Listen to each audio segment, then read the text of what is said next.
ब्रह्मा विष्णु महेश अजर अमर नहीं है। इनका भी आविर्भाव अर्थात जन्म तथा तिरोभाव अर्थात मृत्यु होती है। प्रमाण के लिए देखिए देवी भागवत महापुराण। ब्रह्मा, मैं, विष्णु और शिव ये तुम्हारी प्रभाव से जन्मवान है। हम तो जन्मवान है, हमारा तो जन्म होता है और मरते हैं, नित्य नहीं है, हम अविनाशी नहीं है। फिर इंद्रादि दूसरे देवता नित्य किस प्रकार हो सकते हैं? कृपया अवश्य सुनिए जगत गुरु तत्वदर्शी संत रामपाल जी महाराज के अमृत वचन।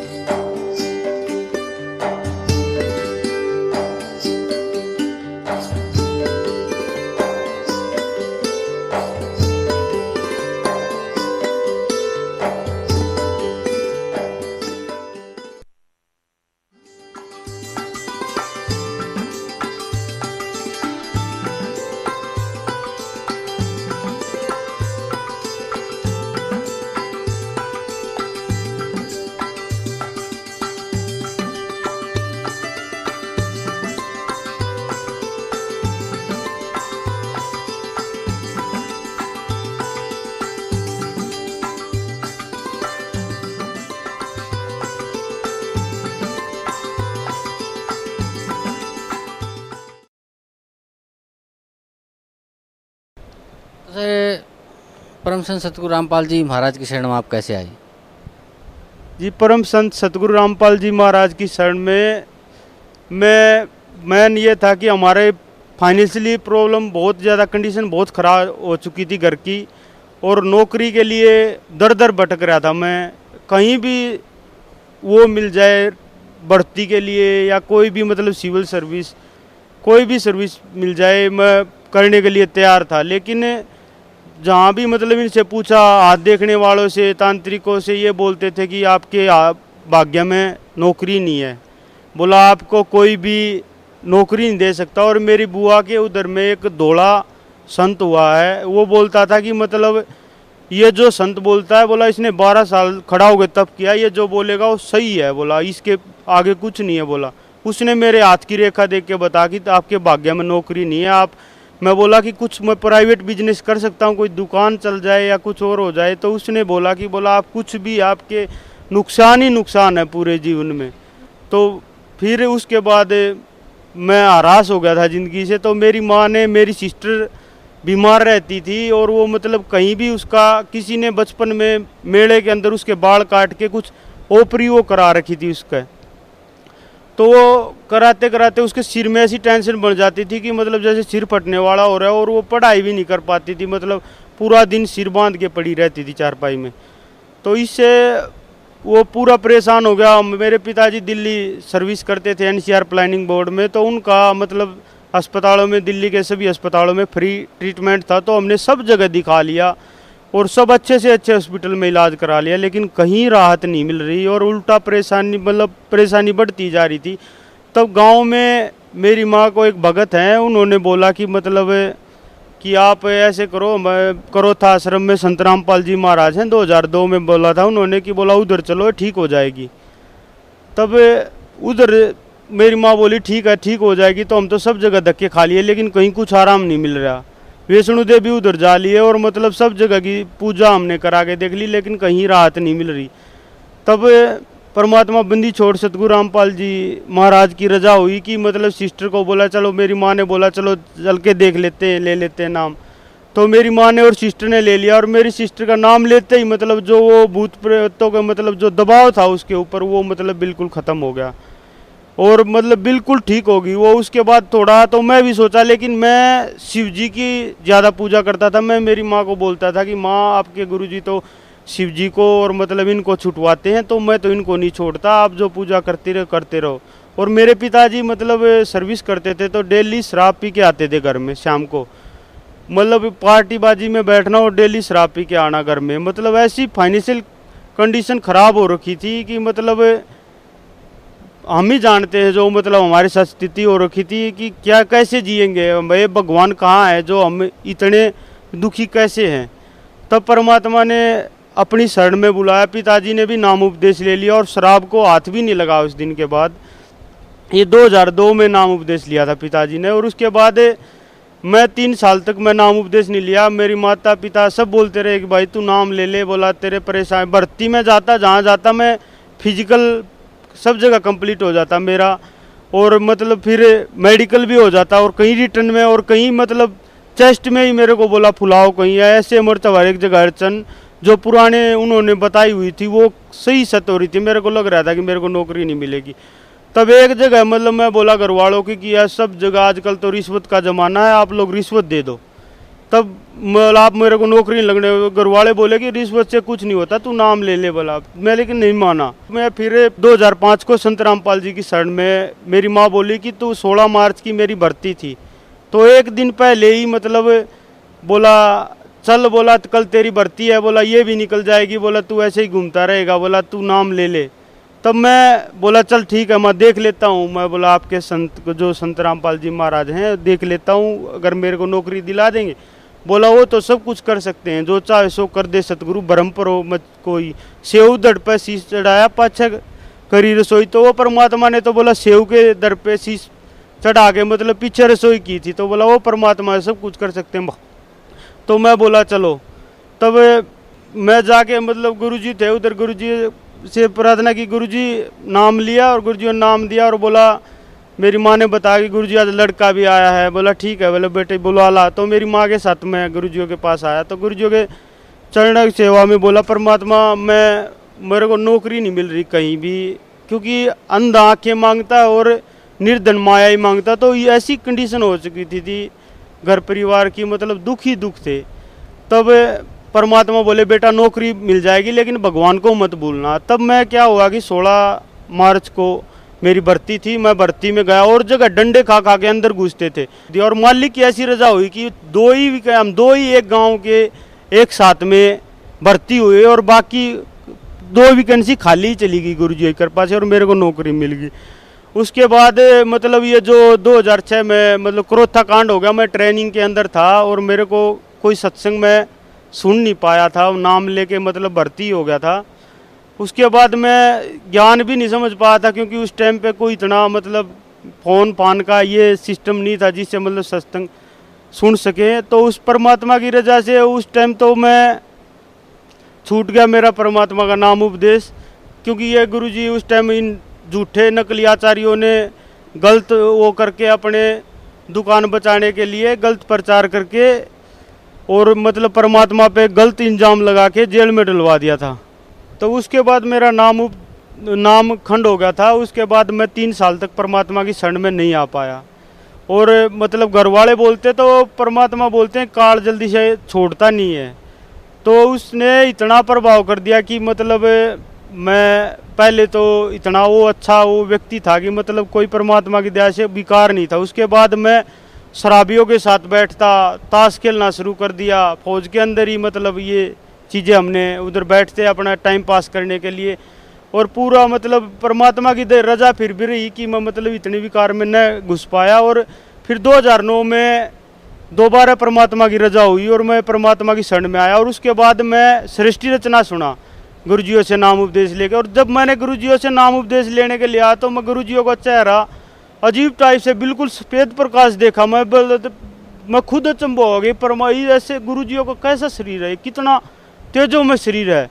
मैं मतलब वो चीज़ देख के मतलब हैरान हो गया कि मतलब फिर मैं सोचा कि अब की बार तो ये मेरे को भगवान ही मिल गए हैं और मैं भक्ति करूँगा। उसके बाद मैं गुरुजियों की सृष्टि रचना की सीडी लेकर गया, घर पे सुनी मैंने। उसके बाद मैंने बोला परमात्मा ये दास का शीश आपका, अब जैसे रखो ऐसे ही रहेगा दास। तब उसके बाद मैं परमात्मा के इस मार्ग पे लगा दृढ़ होके, और आज तक परमात्मा की शरण में हूँ। सर भक्त समाज को क्या संदेश देना चाहते हैं आप? भगत समाज को मैं यही संदेश देना चाहता हूँ कि मतलब जल्दी से जल्दी जितनी जल्दी हो सके आप तत्वदर्शी संत रामपाल जी महाराज की शरण में आओ। ये स्वयं पूर्ण परमात्मा कबीर साहब असंख्य ब्रह्मांड के स्वामी जो आज संत रामपाल जी महाराज का चोला पहने बैठे हैं, और आप जल्दी से जल्दी आओ और अपना कल्याण कराओ, क्योंकि हम जैसे दुखियारे। और मैं एक बात और बताना चाहता हूँ, बीच में छूट गई थी कि जब मेरी लड़की फर्स्ट लड़की थी, उसमें 6 महीने के अंदर मतलब डॉक्टर के पास हम दिखाने गया, वो कमज़ोर ही थी, उसको मतलब बहुत ज़्यादा कमज़ोर थी और लड़कों से अस्वस्थ रहती थी। तो हम डॉक्टर के पास गए, डॉक्टर ने जाके बताया कि बोला देखा कि बोला इसके तो दिल में छेद होता है, आप ईसीजी कराओ। तो हम लोगों ने ईसीजी कराया, उसको इको टेस्ट कराया, तो उन्होंने डॉक्टरों ने बताया कि बोला इसका दिल में 6 mm का छेद है और बोला आप लोग बोला इसका जल्दी से ऑपरेशन करा लो, बोला नहीं तो बोला लड़की बहुत सीरियस हो सकती है। तो हम बोले डॉक्टर साहब आप दवाई दे दो, तो बोला ठीक है दवाई लिख देता हूँ, अगर कुछ राहत मिली तो ठीक है। लेकिन उस दवाई से कुछ राहत नहीं मिली, तो हमने दिल्ली में फिर चेक कराया। दिल्ली में चेक करा, उन्होंने भी बताया कि दिल के अंदर छेद है और बोला आप जल्दी से जल्दी ऑपरेशन करा लो। उसके बाद परमात्मा के हमने जाके बोला कि आप रोहतक में गए, मैं और मेरी माँ। तो मेरी माँ को बोला डॉक्टर ने कि बोला आप जल्दी से बोला 1,57,000 रुपये जमा कराओ और 1 सप्ताह के अंदर बोला इसका ऑपरेशन की डेट ले लो। तो मेरी माँ बोली और मैं बोला हम अभी कहीं कुछ नहीं कराना, अभी परमात्मा हमारे गुरुदेव ही करेंगे जो करेंगे। तो मैं इधर हम सीधे आए गुरुजियों की शरण में और प्रार्थना की, गुरुजी ऐसे ऐसे आपकी बच्ची को डॉक्टरों ने छेद बताया दिल में। तो परमात्मा बोला बेटा कुछ नहीं है, बोला दवाई दिलवाई थी, तो बोला गुरुजी दिलवाई थी दवाई और दिल्ली तक भी दिखा लिया, लेकिन दिल में छेद है। परमात्मा बोले, मैं बोला गुरुजी आपसे बड़ा डॉक्टर कौन है, आप ही अभी इसको परमात्मा ठीक कर सकते हो, बाकी किसी का वो नहीं। तब परमात्मा की दया से उस लड़की का उस दिन गुरुजियों ने बोला कि आप लोग ठीक है, आप लोग भगवान पे विश्वास रखो और दवाई फेंक दो। बोला उसी दिन उठा के हम लोगों ने दवाई फेंक दी और परमात्मा की दया से वो आज बिल्कुल ठीक है। वो 2.5 वर्ष की हो चुकी है, कहीं छेद का नामो निशान नहीं है और मतलब औरों से भी चंचल है वो। आज उस परमात्मा की दया से इतने सुख दिए हैं उस मालिक ने कि मैं उनका गुणगान नहीं कर सकता। और मैं भगत समाज को यही संदेश देना चाहता हूँ कि जितना जल्दी हो सके आप परमात्मा के ज्ञान को समझो और जितना जल्दी हो सके इस परमात्मा की शरण में आओ और अपना कल्याण कराओ, क्योंकि परमात्मा बोलते हैं अब पछताए क्या बने जब चिड़िया चुगी खेत, अच्छे दिन पाछे गए गुरु से किया ना है, तब पछताए क्या बने जब चिड़िया चुगी खेत। जब ये मानव रूपी प्राण निकल जाएंगे तो उसके बाद मतलब कुछ भी शेष नहीं बचेगा, उल्टा 84 लाख योनि और फिर तो बुरे कष्ट हैं। तो आप जितनी जल्दी हो सके इस तत्वदर्शी संत रामपाल जी महाराज की शरण में आओ और अपना कल्याण कराओ। मेरी भगत समाज से यही प्रार्थना है जी। Thank you sir, thank you so much. परम पिता परमात्मा पूर्ण ब्रह्म सारी सृष्टि के रचनहार कबीर देव कबीर साहिब कबीर परमेश्वर जी की असीम रजा से आप सभी पुण्यात्माएं ये अमृत ज्ञान सुनने के लिए उपस्थित हुए। परमेश्वर कौन है, कैसा है, वो कहाँ रहता है और वो कैसे प्राप्त होता है, ये जीव कहाँ से आया था,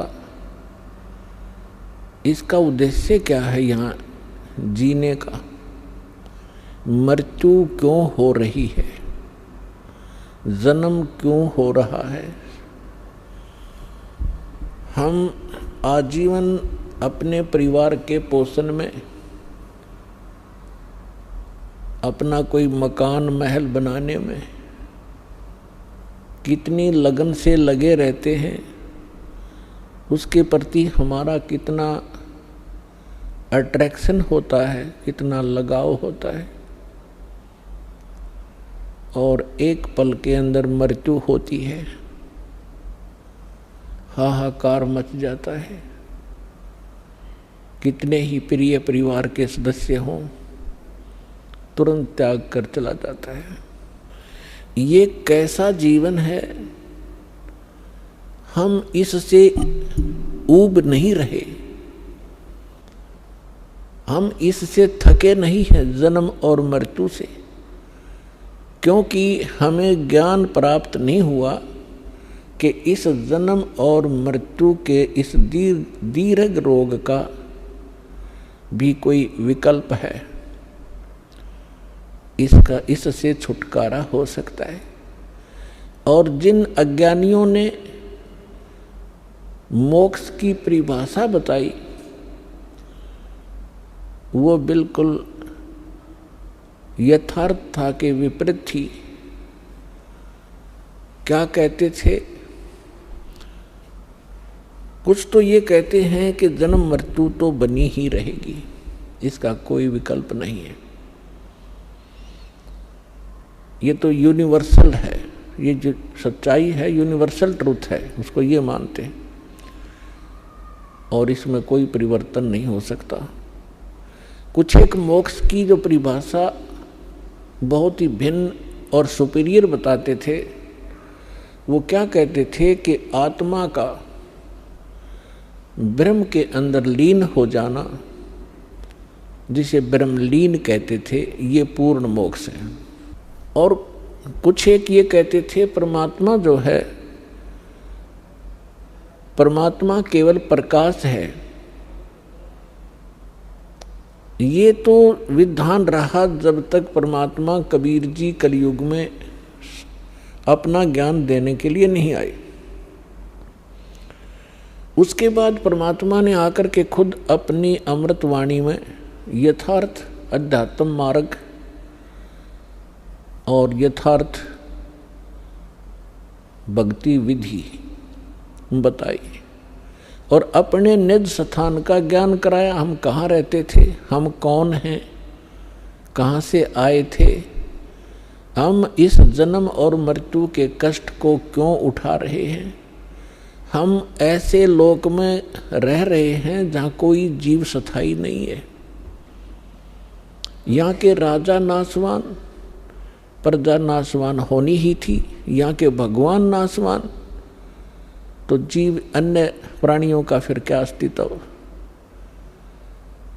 तो उस परमेश्वर ने जब तक ये अपना निज स्थान सतलोक सचखंड नहीं बताया था और उससे परिचित कुछ महापुरुषों को नहीं कराया था, तब तक हम केवल ब्रह्म को ही अंतिम ब्रह्म प्राप्ति अंतिम उपलब्धि मानते थे। और हम अधिकतर अपने विष्णु जी और शंकर भगवान को, विष्णु भगवान जी को हम सर्वेश्वर मानते थे। सर्वेश्वर महेश्वर अजरो अमर हैं, इनका कोई माता पिता नहीं है। केवल ब्रह्मा जी को नासवान कहा करते थे ये हमारे नकली धर्मगुरु। विष्णु जी और शंकर जी को अजरो अमर मृत्युंजय कालज्य सर्वेश्वर महेश्वर बताया करते थे। परमात्मा के ज्ञान को सुनकर एक नकली पंथ चला, राधा स्वामी,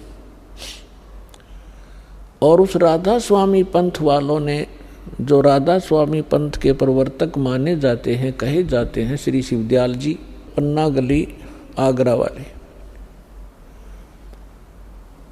उन्होंने परमात्मा की डेफिनेशन कैसी बताई, मूर्खों को भी हंसी आवे। उस परम धनी की बताई डेफिनेशन को यदि आपको अभी सुनाएं, दिखाएंगे, और उस अज्ञानी के पीछे करोड़ों की संख्या में भोली आत्मा लग गई उसको परम संत मान के, क्योंकि उसने कुछ पहले से भिन्न ज्ञान दिया अध्यात्म। उसने क्या बताया कि सतलोक है, ऊपर 4 लोक। कबीर परमात्मा का एक शब्द है, करने नो दीदार महल में प्यारा है।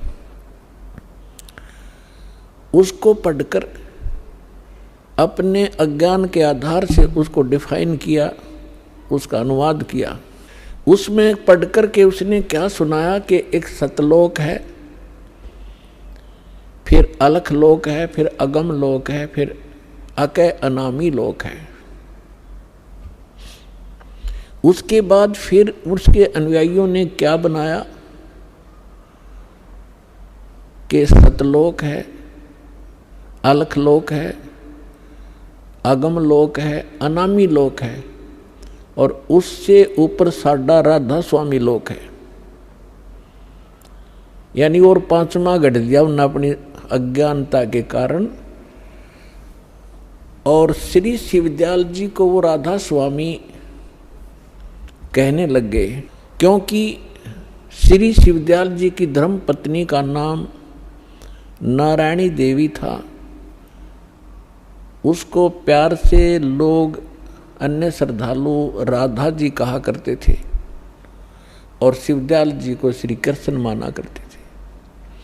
इसलिए श्री शिवदयाल जी को राधा स्वामी कहने लगे। जैसे कोई उमा स्वामी कहता है, उमा स्वामी, उमा का स्वामी कौन? भगवान शंकर।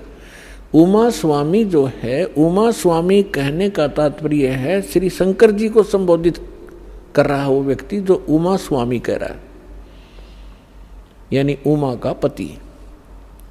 राधा स्वामी, ये राधा का पति श्री शिवदयाल जी थे।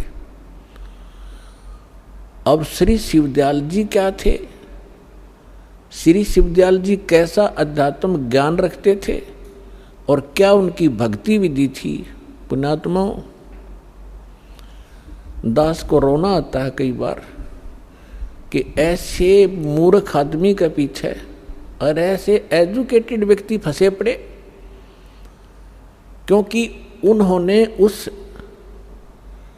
राधा स्वामी को, शिवदयाल जी को परम धनी और पहुंचा हुआ मान लिया कि अध्यात्म मार्ग में ये बहुत ऊंचे पहुंच गए।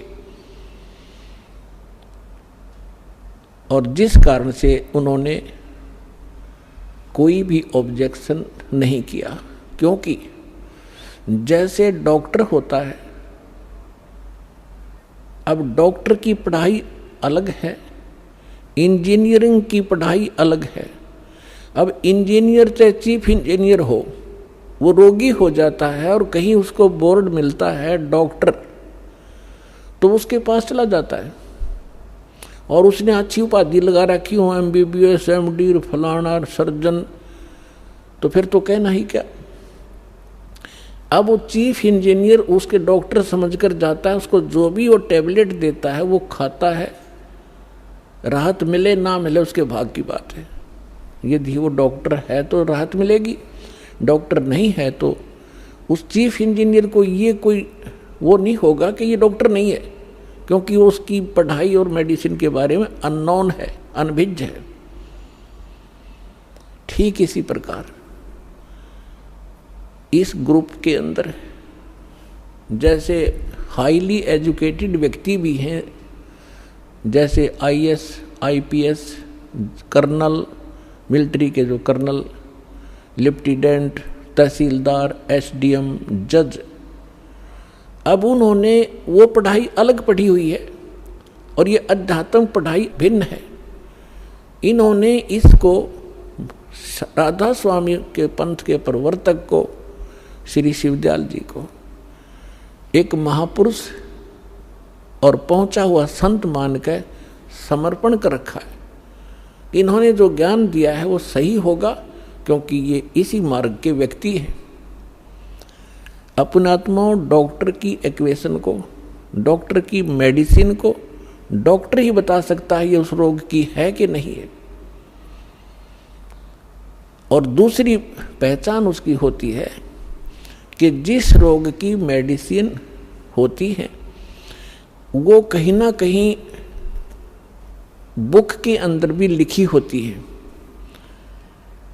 तो जैसे कोई एक व्यक्ति बताता है कि इस रोग की टेबलेट ये होती है, दूसरा बताता है कि नहीं ये होती है, तो उनका फैसला किया जाता है कि उसमें कौन सा साल्ट है और इस रोग में कौन सा साल्ट काम करता है।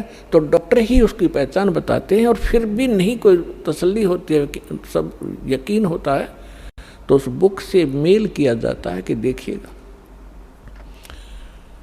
ये मेडिसिन है और इसके गुण धर्म है, तब फैसला होता है। तो ठीक इसी प्रकार ये दास भी एक आध्यात्मिक टीचर है और जितने भी धर्मगुरु हैं ये सभी आध्यात्मिक टीचर वर्तमान के कहलाते हैं। कोई सतगुरु कहलाता है, कोई मंडलेश्वर बना हुआ है, कोई आचार्य, कोई शंकराचार्य, ये सभी आध्यात्मिक गुरु हैं। अब जो व्यक्ति अपने सिलेबस से परिचित नहीं है, सिलेबस यानी पाठ्यक्रम से, तो वो टीचर नहीं है। बेशक से वो भोले विद्यार्थी उसको अध्यापक और टीचर कहते रहे, यदि वो अपने सिलेबस से परिचित नहीं है तो वो टीचर नहीं है। तो जितने भी अपने धर्म गुरु हुए हैं, विशेषकर हिंदू धर्म से हम खूब परिचित हैं,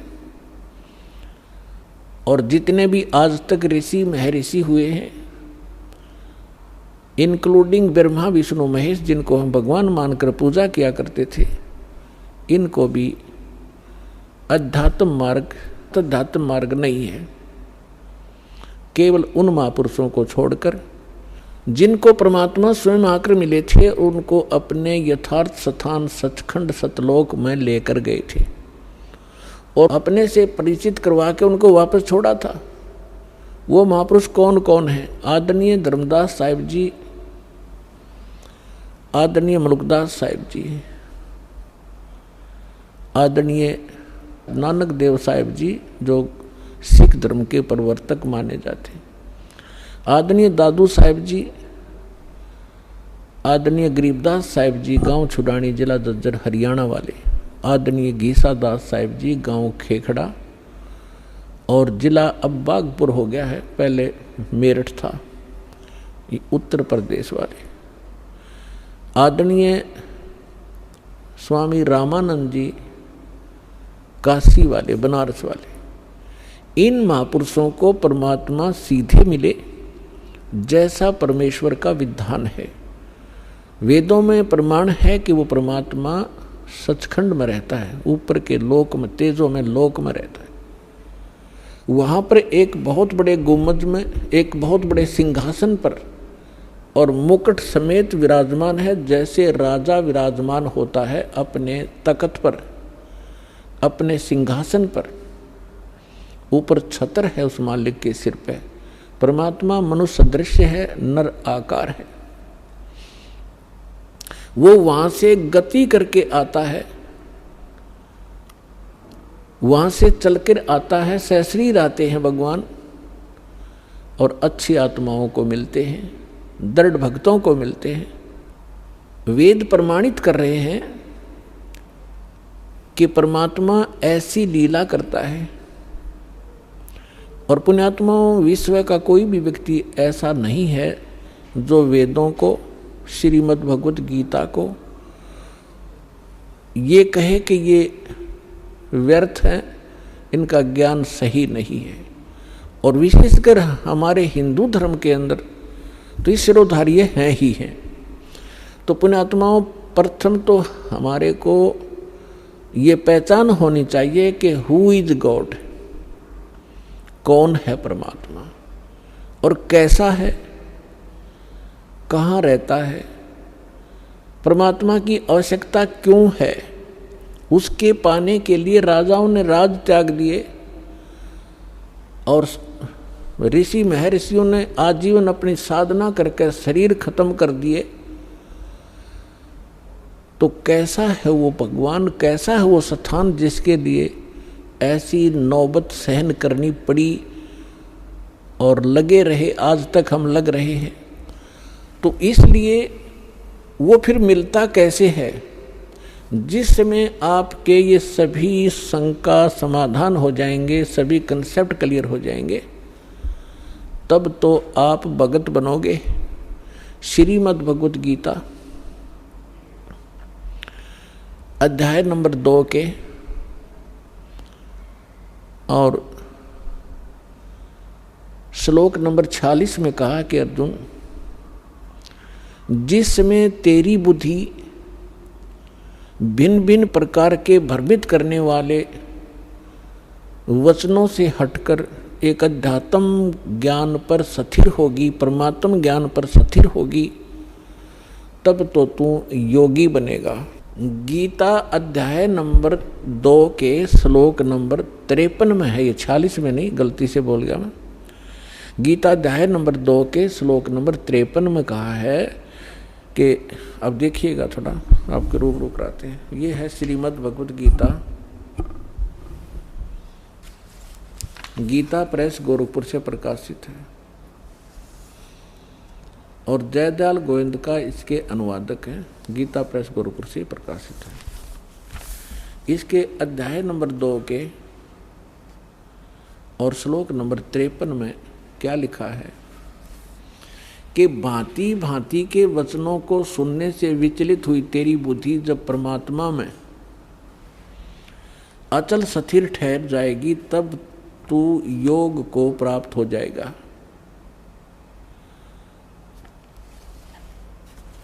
अब गीता अध्याय नंबर 2 के श्लोक नंबर 46 में क्या कहा कि अर्जुन, जिस प्रकार बहुत बड़े जलाशय की प्राप्ति के उपरांत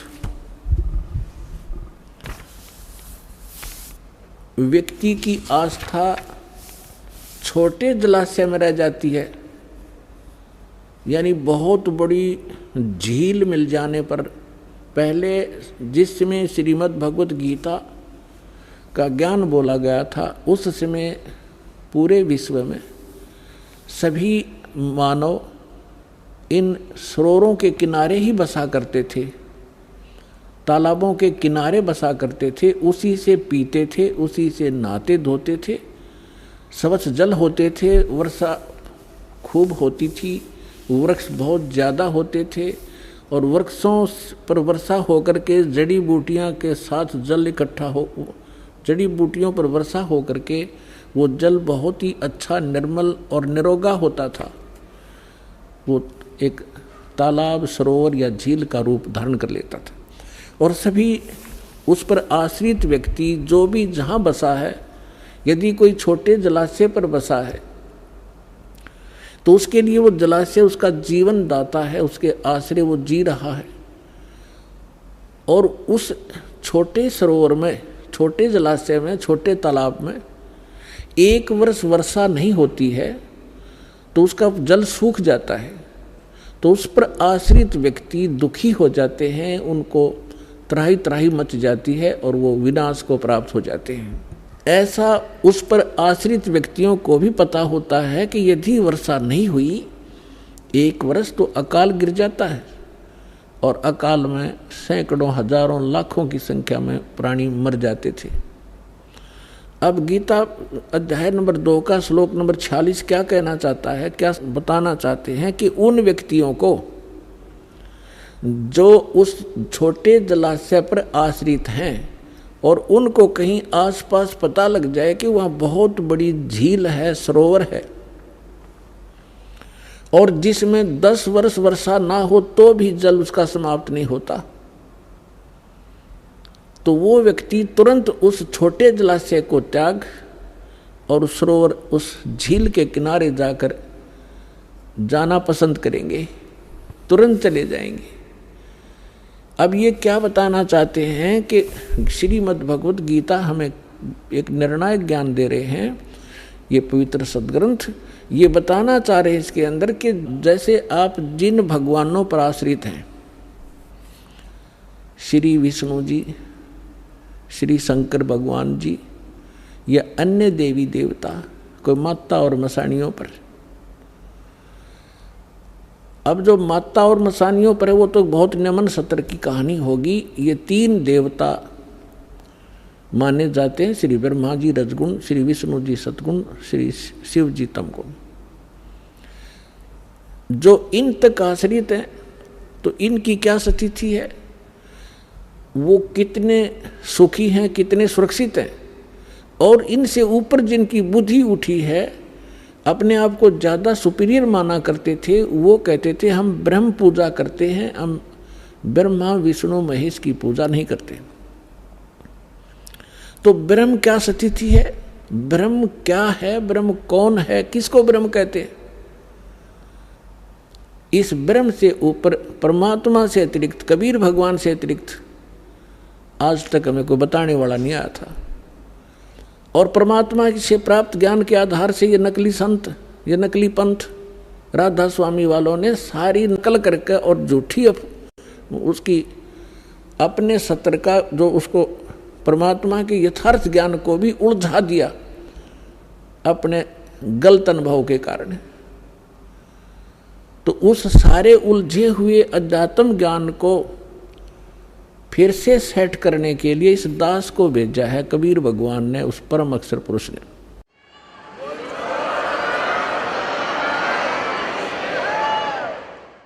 और उसके विषय में परमात्मा ने, कबीर साहब ने कहा कि 9 मन सूत उलझिया, ये ऋषि रहे जखमार, और सतगुरु ऐसा सुलझा दे, उलझे ना दूजी बार।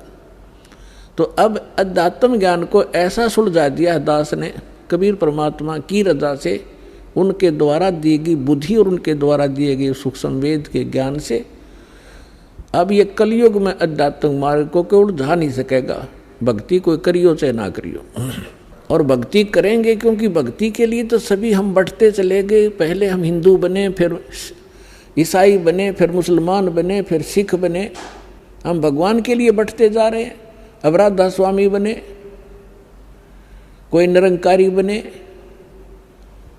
तो ये हम क्यों बने? क्योंकि परमात्मा के लिए डिवाइड हुए हम। अब फिर एक होंगे, जब ज्ञान एक हो जाएगा, भगवान एक सामने आ जाएगा, हम फिर से एक होंगे। हम मानव हैं, जीव हमारी जाति है, मानव धर्म हमारा, हिंदू मुस्लिम सिख ईसाई कोई धर्म नहीं है न्यारा। ये आपके एक दिन हृदय में जगह बन जाएगी इसकी सच्चाई के साथ। एक तो फॉर्मेलिटी होती है, सच्चाई के साथ आप इसको स्वीकार करोगे कि हम भिन्न नहीं हैं, हम यहाँ के वासी नहीं हैं, हम सतलोक के रहने वाले। अब जो प्रसंग चल रहा है, गीता अध्याय नंबर 2 के श्लोक नंबर 46 में कहा है कि छोटे जलाशय पर कोई आश्रित व्यक्ति है और उसको बहुत बड़ा जलाशय यानी झील प्राप्त हो जाती है, तो उस बड़े जलाशय की प्राप्ति के उपरांत छोटे जलाशय में जैसा प्रयोजन रह जाता है, ठीक इसी प्रकार उस परमात्म ज्ञान की प्राप्ति के उपरांत, उस परमात्म ज्ञान की प्राप्ति के उपरांत, उस परम अक्षर ब्रह्म की यथार्थ मार्ग के, उस अध्यात्म मार्ग की प्राप्ति के उपरांत इन छोटे भगवानों में, अन्य भगवानों में जैसी आस्था रह जाएगी, ऐसी आस्था रह जाएगी जैसे छोटे जलाशय में रह जाती है बड़े जलाशय की प्राप्ति के उपरांत। अब कैसे? जैसे कोई छोटे तालाब पर आश्रित था, उसका अच्छा जल था, स्वस्थ जल था, स्वच्छ जल था, और उससे अपना जीवन निर्वाह कर रहे थे, लेकिन वो पर्याप्त नहीं था, सफिशिएंट नहीं था। उसको मालूम था एक वर्षा नहीं हुई तो त्राही त्राही करके सहपरिवार नष्ट हो जाएंगे। लेकिन वो जल खराब नहीं था, लेकिन पर्याप्त नहीं था। और जब वो झील मिल जाती है, वो जल वैसा, उससे भी स्वस्थ है, वो ऐसा ही है, लेकिन वो पर्याप्त है। तो छोटे जलाशय को त्याग कर तुरंत उस दूसरे बड़े जलाशय पर वो व्यक्ति आश्रित हो जाता है। तो इसी प्रकार जब हमें उस परम पिता परमात्मा पूर्ण ब्रह्म सत्य पुरुष की जानकारी होगी और उसकी महिमा का पता चलेगा कि उस परमात्मा की भक्ति और उसकी शरण में आने से हमें क्या क्या लाभ होंगे, और ये भगवानों पर जिन पर हम आश्रित थे उनकी क्या स्थिति है, तो कहते हैं आपकी आस्था फिर इनमें उतनी ही रह जाएगी जैसे बड़े जलाशय की प्राप्ति के उपरांत छोटे जलाशय में रह जाती। वो छोटे जलाशय बुरा नहीं लगता, लेकिन वो सफिशिएंट नहीं है, इसलिए उसको त्याग देना ही वो उचित समझता है। ठीक इसी प्रकार इस अध्यात्म मार्ग को गीता अध्याय नंबर 2 के श्लोक नंबर 46 ने समझाने की चेष्टा की है। देखिएगा श्रीमद् भगवद गीता अध्याय नंबर 2 का, ये देखिए गीता अध्याय नंबर 2 और श्लोक नंबर ये 46। सब ओर से परिपूर्ण जलाशय के प्राप्त हो जाने पर छोटे जलाशय में मनुष्य का जितना प्रयोजन रहता है। अब इनकी तो बुद्धि ब्रह्म तक थी। ये अनुवादक हैं, ये कहता है कि ब्रह्म को रह जाता है, ब्रह्म को तत्व से जानने वाले ब्राह्मण का समस्त वेदों में उतना ही प्रयोजन रह जाता है। अब वेदों में नहीं, अभी अनुवाद तक में करना आया नहीं, इनको अकल थी नहीं कि ये वेद, ये ज्ञान बोल कौन रहा है, इनको ये नहीं मालूम था आज तक।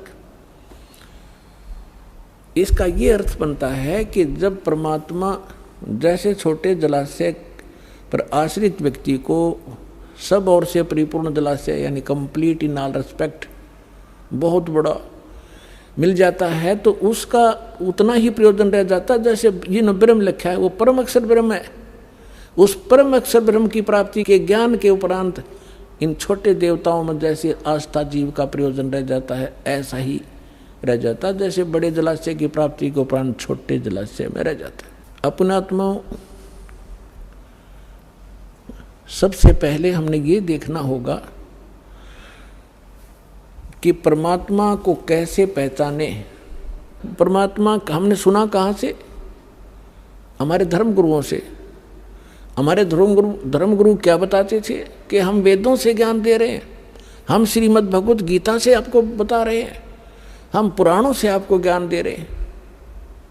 तो आज तक हम हिंदू धर्म में जन्मे प्राणी अपने इन सदग्रंथों को सत्य मानते आ रहे हैं कि हमारे धर्मगुरु पुराणों से, गीता से और वेदों से, पवित्र सदग्रंथों से, इन्हीं से हमें ज्ञान बताते आए। उस समय हम शिक्षित नहीं थे, हमारे पूर्वज शिक्षित नहीं थे। शिक्षा प्राप्त करने का केवल एक वर्ण को अधिकार था, ब्राह्मणों को, और समाज ने उन ब्राह्मणों को ये छूट दे दी थी कि आप इन वेदों को, सदग्रंथों को समझो और फिर समझकर हमें बताओ, फिर हम जो इनमें मार्गदर्शन हमें समझाओ, हम फिर उसी तरह अपना जीवन निर्वाह करें और उसी तरह हम भी परमात्मा की भक्ति करें। और उसके लिए उनको फ्री छोड़ दिया कि हम तुम्हें दक्षिणा दिया करेंगे, आप अपना निर्वाह भी चलाओ उनसे और सदग्रंथों को अच्छी गहनता से जानो और फिर हमें बताओ। वो टीचर बनाए थे।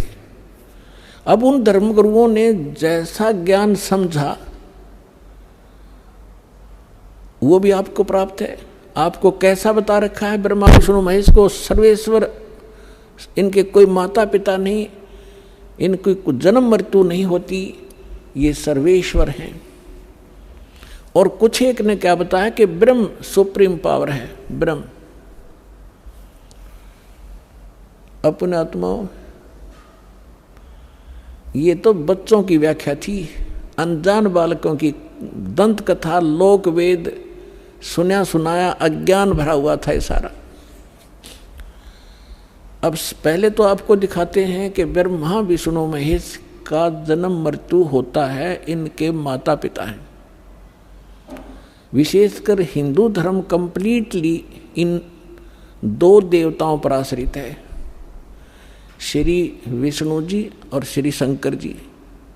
उसके बाद तो फिर जैसे भी हमें ज्ञान मिलता गया, बिखरता गया, कोई हनुमान पूज रहा है, कोई शेरा वाली का चिपट रहा है, कोई और काली माई का ही लगा हुआ है पूजा में, और फिर और नीचे सत्र में आगे हम खेत अपने कहीं 4 ईंट लगाई उसमें मत्था टेकन लाएंगे, या कोई मंदिर मस्जिद गुरुद्वारे बना के वहाँ परमात्मा खोजने लगे।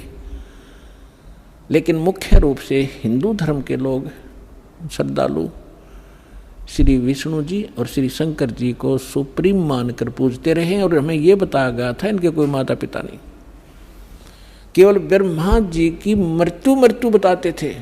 आयु फिक्स थी कि 100 वर्ष की आयु होती है, फिर अपने आप पैदा हो जाता है। और ये तीनों देवता स्वयंभू हैं, ऐसी बकवाद सुना रखी थी हमारे को। अब हमारे सदग्रंथ क्या बताते हैं, उनकी जीवनी क्या बताती है, उनकी इतिहास क्या बताता है, जिन सदग्रंथों को हम सत्य माना करते थे। देखिएगा, श्रीमद् देवी भागवत 3रा स्कंद,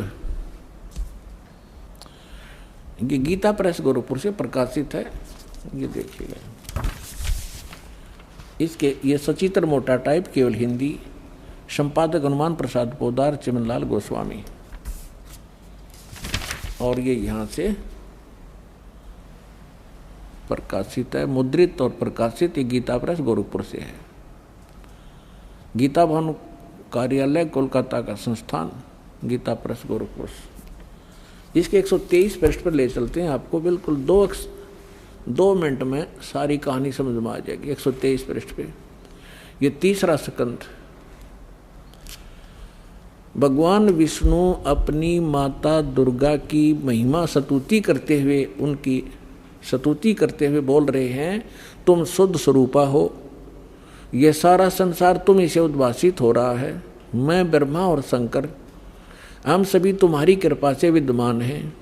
हमारा आविर्भाव माने जन्म, तिरोभाव माने मृत्यु। हमारा तो जन्म और मृत्यु हुआ करता है, केवल तुम ही नित्य हो, जगत जननी हो, प्रकृति और सनातनी देवी हो। ये प्रकृति शब्द याद रखना कि दुर्गा को प्रकृति भी कहते हैं। जिस समय दास आपको श्रीमद् भगवत गीता में यह सिद्ध करेगा कि ब्रह्मा विष्णु महेश की उत्पत्ति दुर्गा से हुई है और वेदों गीता में वर्णित है, उस समय प्रकृति शब्द आपका काम आओगा कि प्रकृति दुर्गा को कहते हैं।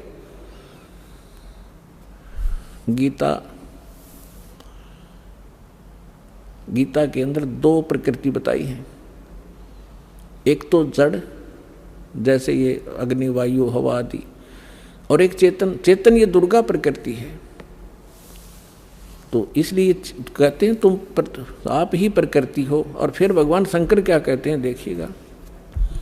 भगवान शंकर बोले, देवी यदि महाभाग विष्णु तुम ही से प्रकट हुए हैं, उनके बाद उत्पन्न होने वाले ब्रह्मा भी तुम्हारे बालक हुए, फिर मैं तमोगुणी लीला करने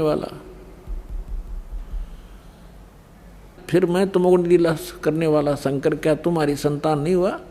अर्थात मुझे भी उत्पन्न करने वाली तुम ही हो शिवे। संपूर्ण संसार की सृष्टि करने में तुम बड़ी चतुर हो। इस संसार की सृष्टि, स्थिति और संहार में तुम्हारे गुण सदा समर्थ हैं। उन्हीं तीनों गुणों से उत्पन्न हम ब्रह्मा विष्णु एवं शंकर नियमानुसार कार्य में तत्पर रहते हैं। अपनात्माओं, इस पवित्र पुराण के चंद पंक्तियों ने 4-5 कंसेप्ट क्लियर कर दिए। नंबर 1, ब्रह्मा विष्णु महेश की जन्म मृत्यु होती है, ये अविनाशी नहीं है। दूसरा ये कर दिया कि दुर्गा प्रकृति को कहते हैं। तीसरा ये हो गया कि प्रकृति दुर्गा इनकी माँ है। और चौथा ये हो गया कि रजगुण ब्रह्मा है, सतगुण विष्णु, तमगुण शिव जी। और 5वां ये हो गया कि ये भगवान केवल वर्क डन दे सकते हैं, जैसा जिसका कर्म है इसमें ये कोई परिवर्तन नहीं कर सकते। ये इससे सिद्ध हो गया। अब ये सिद्ध हो गया कि ब्रह्मा विष्णु महेश नासवान है। अब जो भगवान नासवान हैं और हम उनकी पूजा करते हैं तो हम भी नासवान हैं, क्योंकि हम वहीं जाएंगे जहां उनका लोक है।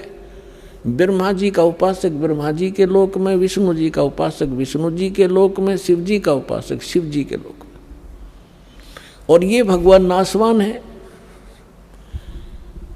और इनकी भी मृत्यु होगी, इनका लोक भी नाश होगा। तो फिर हम भी गए जन्म मृत्यु में। यानी हमें कंप्लीट मोक्ष नहीं हुआ, संपूर्ण मोक्ष नहीं हुआ। कौन सा मोक्ष? श्रीमद् भगवत गीता अध्याय नंबर 15 के श्लोक नंबर 1 से 4 में कहा है कि ये ऊपर को जड़ और नीचे को तीनों गुण रूपी शाखा वाला संसार रूपी वृक्ष है।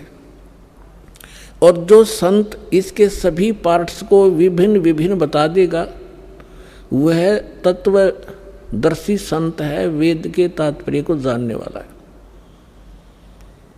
फिर बताया है कि उसके पश्चात गीता अध्याय नंबर 15 के श्लोक नंबर 4 में कहा है, जब तत्वदर्शी संत मिल जाए उसके पश्चात परमेश्वर के उस परम पद की खोज करनी चाहिए जहां जाने के बाद साधक लौटकर कभी संसार में नहीं आते। और जिस परमेश्वर ने सभी ब्रह्मांडों की रचना की है, अर्थात जिस परमेश्वर से संसार रूपी वृक्ष की प्रवृत्ति विस्तार को प्राप्त हुई है, भावार्थ है कि जिसने सब ब्रह्मांडों की रचना की है वो कंप्लीट गॉड है, वो पूर्ण परमात्मा है, केवल उसी की भक्ति करो। गीता ज्ञानदाता स्पष्ट कर रहा है। और फिर कहता है कि अर्जुन चौथे अध्याय के 5 और 9 श्लोक में, दूसरे अध्याय के 12 श्लोक में गीता जी में, और 10वें अध्याय के दूसरे श्लोक में गीता ज्ञानदाता कहता अर्जुन तेरे और मेरे बहुत जन्म हो चुके हैं, तू नहीं जानता मैं जानता हूं। अब जैसे हम श्री कृष्ण जी को मानकर चलें कि श्री कृष्ण जी गीता का ज्ञान दे रहा है, इन अज्ञानियों के आधार से हम चलें, तो भी गीता ज्ञानदाता तो अपने आप को कह रहा है मैं नाशवान हूं, मेरी जन्म मृत्यु होती है। जिसकी स्वयं जन्म मृत्यु होती है और उसके उपासकों की भी जन्म मृत्यु होगी। गीता अध्याय नंबर 18 के श्लोक नंबर 62 में कहा, इसलिए कहा कि अर्जुन तू सर्वभाव से उस परमेश्वर की शरण में जा, तो उस परमेश्वर की कृपा से तू परम शांति को और सनातन परम धाम को प्राप्त होगा। और उसकी शरण में जाने से तेरा कंप्लीट पूर्ण मोक्ष होगा। अब वो परमात्मा कौन है, कैसा है, कहाँ रहता है, इसकी जानकारी कहाँ है? गीता अध्याय नंबर 4 के श्लोक नंबर 25 से लेकर 31 तक गीता ज्ञानदाता ने जानकारी दी है कि कोई तो केवल देवताओं की पूजा करके निश्चिंत है और कोई स्वाध्याय करता है, जैसे कोई गीता का पाठ कर लेता है, कोई वेदों का कुछ मंत्र घोट लिए उनको रिपीट करता रहता है, स्वाध्याय करता रहता है, आवर्ती करता रहता है। और कोई केवल योग अभ्यास ही करता है, कोई प्राण अपान, इसकी अपान की क्रिया को, जैसे कुछ कहते हैं कि श्वास पर ध्यान रखो, बाहर आ रहा है अंदर जा रहा है, कोई बात हुई ना ध्यान रखोगे तब ये तो आ जा रहा है। तो कहने का भाव ये है कि ये इस प्रकार की जो साधना करते हैं, कोई तपस्या करते हैं, घोर तप करते हैं, सब अपनी अपनी साधना को पापनाशक जानते हैं। यानी वो जो साधना जो कर रहा है उसने अंतिम मान रहा है, सही मान रहा है, यथार्थ मान रहा है।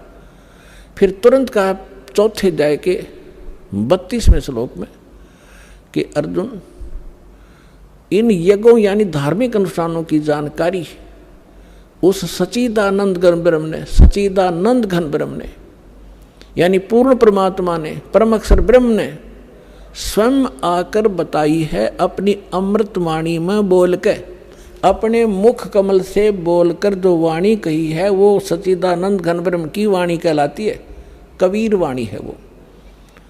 उसमें इन अध्यात्म यज्ञों का, अनुष्ठानों की विस्तार से जानकारी दी गई है और वो तत्व ज्ञान है। उसके जानने के बाद तो सब पाप कर्मों से मुक्त हो जाएगा। अब चौथे अध्याय के 34वें श्लोक में कहा कि अर्जुन उस तत्व ज्ञान को जो सच्चिदानंद घन ब्रह्म स्वयं अपने मुख कमल से आकर बोलता है, वो तत्व ज्ञान है। अपनी अमृत वाणी में बोलता है, अपने मुख से बोलता है, वो तत्व ज्ञान है। और उस तत्व ज्ञान को तू तत्वदर्शी संतों के पास जाकर समझ। उनको दंडवत प्रणाम करने से, कपट छोड़कर उनकी सेवा करने से वह तत्वदर्शी संत तुझे तत्व ज्ञान का उपदेश करेंगे। अपने आत्माओं, ये श्री मद् भगवत गीता का अनुवाद कर्ताओं ने अपनी बुद्धि को श्री कृष्ण जी पर फिट रखा कि श्री कृष्ण जी गीता का ज्ञान दे रहे हैं, श्री कृष्ण जी परब्रह्म हैं, श्री कृष्ण जी ही पूर्ण ब्रह्म हैं। और इसी को आधार मानकर गीता जी का अनर्थ कर डाला इन्होंने अनुवादों का। अनुत्तम को और सर्वश्रेष्ठ लिख दिया। अनुत्तम शब्द एक चौथी कक्षा के बच्चे ने पूछ ले, भाई बेड अंग्रेजी में पूछ ले किसी बच्चे को, गुड किसे कहते हैं और बेड किसे कहते हैं, उत्तम किसे कहते हैं, अनुत्तम किसे कहते हैं। उत्तम श्रेष्ठ, अनुत्तम अश्रेष्ठ, घटिया। अरे नाड़ियों ने, अज्ञानियों ने, अनुवादकर्ताओं ने अनुत्तम शब्द का अर्थ कर दिया जिससे उत्तम कोई और ना हो। है तेरा गजब ये। अब थोड़ी सी झलक दिखाते हैं आपको कि गीता अध्याय नंबर 7 के श्लोक नंबर 12 से लेकर आपको 19 तक जानकारी देंगे आज। और जिसको सुनकर जो देखो पुण्यात्माओं, ये सत्संग है और ये ऐसा ज्ञान है, इसको समझने के बाद फिर संसार में कुछ भी समझना शेष नहीं रहेगा। पुण्यात्माओं, आप विद्यार्थी हैं, पूरे विश्व के मानव, आपको पोशाक अलग से मिली है। ये शरीर क्या है? एक चोगा है, चोला है। ये कवर हमारे ओरिजिनल शरीर के ऊपर, जो सूक्ष्म शरीर है उसके ऊपर ये कवर है, एक कपड़ा है। संतों ने इसको चोला कहा है। वस्त्र, गीता जी में इसको वस्त्र कहा है कि जैसे व्यक्ति पुराने वस्त्र त्याग कर नए वस्त्र ग्रहण कर लेता है, ये शरीर ऐसा है। तो ये जो ड्रेस आपको मिली है मानव वाली, आप विद्यार्थी हैं और आप अपना उद्देश्य भूल चुके हो, क्योंकि आपको टीचर ठीक नहीं मिला। क्योंकि संसारिक व्यक्तियों के जो क्रियाएं हम देखते हैं, हम उसी में ढल गए कि बस इतना ही काम है हमारा। और कभी तीज त्योहार हुआ तो थोड़ा बहुत बना के अपने करके पूजा पाठ खा लिया, बस इतना ही काम है, बाकी हमारा काम तो यही है। संसारिक करते हो हमने ये इतना ही मान रखा था, बच्चे हो गए, इनका पालन पोषण कर दें, इनका विवाह कर दें, फिर इनका संतान हो जाए, हम मर जावा, फाइनल हो गया। अरे ये तो स्टार्ट भी ना करा मनुष्य का काम हमने, ये तो पशु पक्षी भी कर रहे थे इसी काम को। तो हमें टीचर ठीक नहीं मिले, जिस कारण से हमारी रुचि नहीं बनी जितनी बननी चाहिए थी। अब यदि परमात्मा ने ये विशेष मनुष्य जीवन ना देना होता, इसका कोई विशेष कार्य ना होता, तो 84 लाख प्रकार की बना दी योनियाँ एक और बना देता उनके जैसी। ये उन पुण्यात्माओं को ये पोशाक मिली है जो बहुत पुण्यकर्मी प्राणी हैं, जो परमात्मा पाने योग्य नंबर प्राप्त हैं उनको, इसलिए उनको ये प्रवेश हुआ है इस भगवान वाली यूनिवर्सिटी में जिसमें परमात्मा पाया जा सकता है। उनको ये ड्रेस न्यारी मिलती है। स्कूल के बच्चे होते हैं, उनकी ड्रेस अन्य होती है, और अन्य जो बच्चे काम खेतों में करते हैं, मजदूरी करते हैं, उनकी ड्रेस अन्य होती है। इसी प्रकार आप विद्यार्थी हैं और आध्यात्मिक गुरु जो होते हैं ये टीचर होते हैं। और टीचर का काम होता है कि सिलेबस पढ़ावे, अपनी लोक वेद दंत कथा नहीं सुनाओ बच्चों को। वो तो दुश्मन होता है उनका जो सिलेबस से हटकर ज्ञान देता है। तो आज तक जितने भी हमारे धर्म गुरु थे, उन महापुरुषों को छोड़ जिनको भगवान मिले हैं, जिनके शुभ नाम दास ने पहले बता दिया आपको। बाकी सभी हमें लोक वेद सुना रहे थे, गीता अपने सदग्रंथों से हटकर ज्ञान सुना रहे थे। अब दास आपको सुनाना जा रहा है 7वें अध्याय में स्पष्ट लिखा है गीता ज्ञानदाता ने कि अर्जुन, अब मैं तुझे ऐसा ज्ञान सुनाने जा रहा हूं जिसको सुनकर, जिसको जानकर फिर संसार में कुछ जानना शेष नहीं रहेगा। अब देखिएगा, अब इससे पहले थोड़ा सा कंसेप्ट ये क्लियर करता हूं। 4थे अध्याय का 32वें श्लोक में इन्होंने गड़बड़ कर रखी है अनुवादकर्ताओं ने।